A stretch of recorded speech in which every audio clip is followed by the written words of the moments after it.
Hey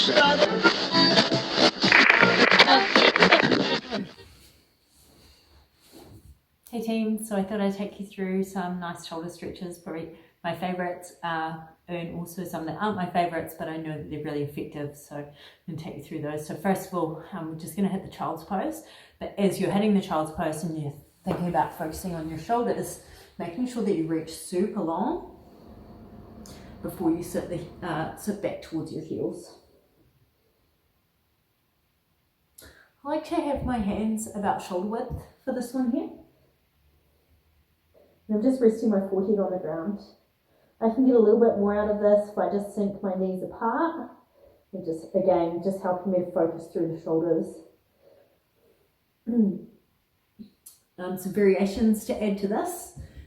Letting the elbows sit down, still reaching long though, so you're keeping active, but you should feel that a little bit more through the lats. Next variation. You can do all of these. You don't have to choose one or the other. You can just keep adding them on.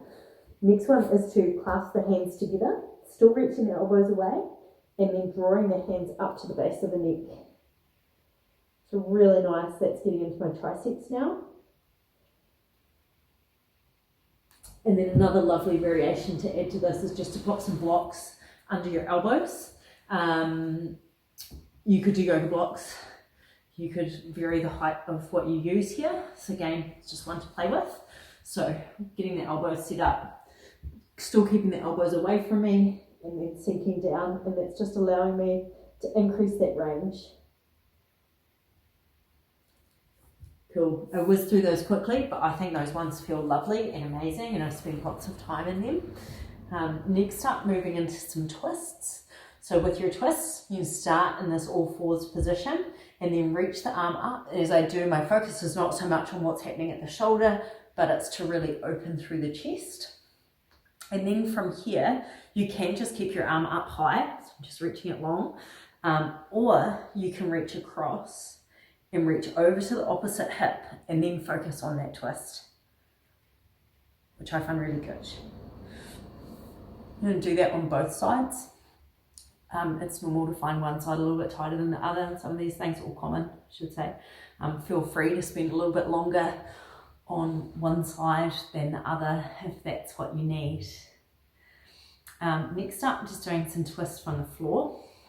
So almost like your child's pose position, you're reaching one arm long, and then the other arm you're just reaching through, and as you do, focusing on bringing this shoulder and the side of your head to the floor, just for a lovely long twist, and repeating that on both sides. And I think that feels best once you've done all that, gone through all those child's pose options. I just feel like it really, things are starting to loosen up a bit by the time you get to that. Next up, when you come into a downward facing dog, again, if you want to focus on the shoulders, leave a bend in your knees if you need there, looking to open through the chest, and then walking your hands back, and from here, just letting the weight of your body, or maybe the weight of your head, just sort of lengthen everything. So just letting yourself be really free there, and you can move it around a little bit through that. Now I'm going to add this one on, but it's totally optional. It might just be one to play with. So bring the hands to the base of my skull. You might be able to clasp your hands together. That never feels particularly good for me. I prefer to just sort of hold each side of my sides of the base of my skull. And then I'm just using the weight of my elbow. So I'm not sort of pulling aggressively, but just using the weight of my arms to kind of continue to get some space through my back and through my vertebrae. So just hanging out there.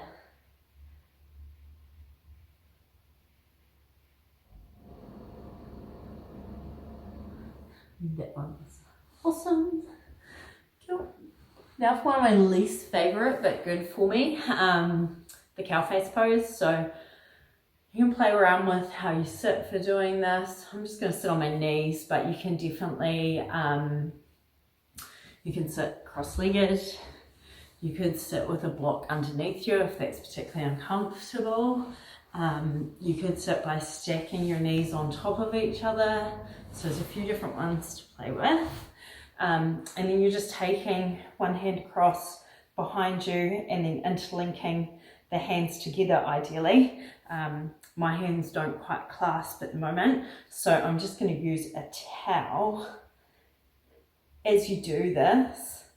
For me, this one's always quite intense, so some really nice deep breaths, and I just aim for 10 very, very slow breaths as a hold there. And then that's also reminding me to keep my posture open, so I'm not looking to be folded by that one there. And then repeating that on the other side.